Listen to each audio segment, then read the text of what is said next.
Hello, my homestead homies. So a gentleman just came over. I had called the company or emailed the company about possibly selling some trees. So he came over to take some look at the trees and said there's some of them that he'd be interested in, not a whole lot, that with a little bit of work from me, there'd be a possibility of more. But, okay, see this up here? That dead?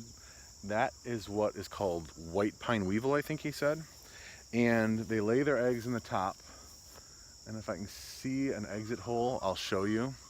But what I need to do is cut it off below that, because what'll happen is it'll cause a fork in the tree and it'll have 2 leaders, kind of like that one right there. See how there's one that goes up there and then one that goes up there? That's not good. They don't like 2 leaders. See the big one right here? See how it's got 2 leaders? So what I need to do is go around and cut off the double leaders. So when they first planted these, my dad had more time and he was more local, and he did that. So there's actually a tree.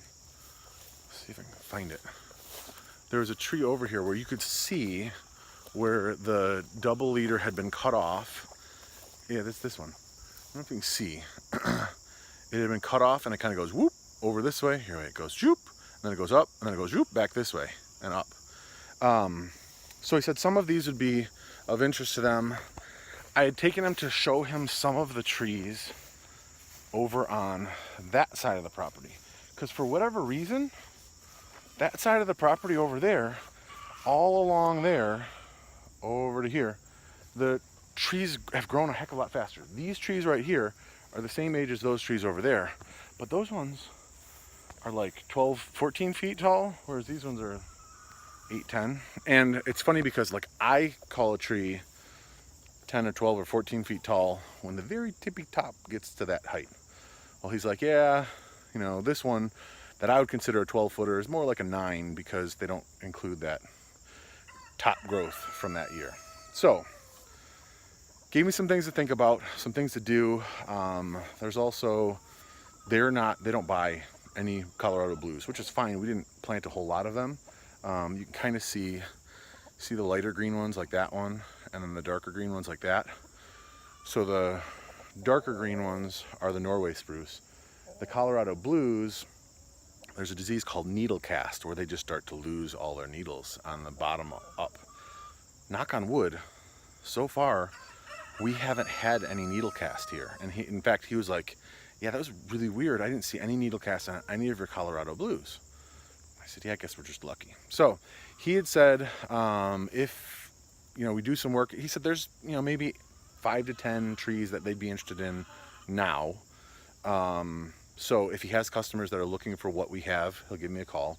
He said, otherwise, if I go around and do some of that work, cutting off the double leaders, making sure I get rid of the weevils, that in 2 or 3 years, there'll be a lot more trees that would be of interest to them.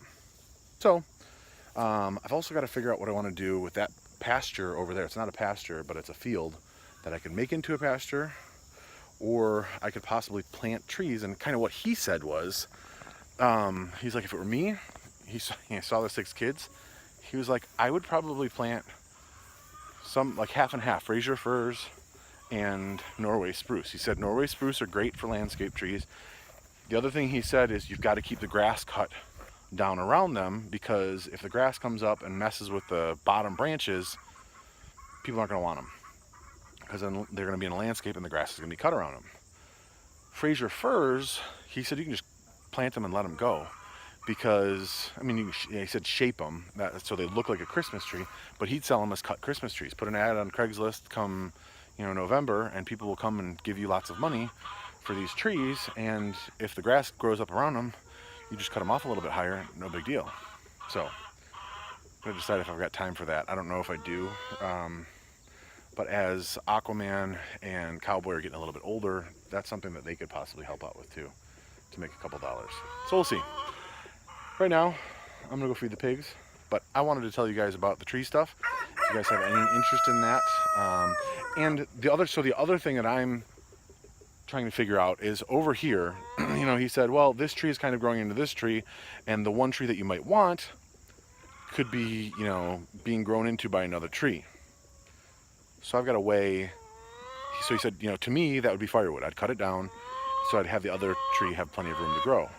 Well, part of the reason that we planted all these trees around the border here, because we want privacy.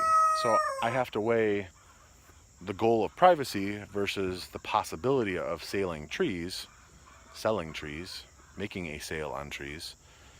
So I think if it's me, I'm going to lean more towards the privacy aspect, and if I can sell a couple trees, great. If not, no big deal.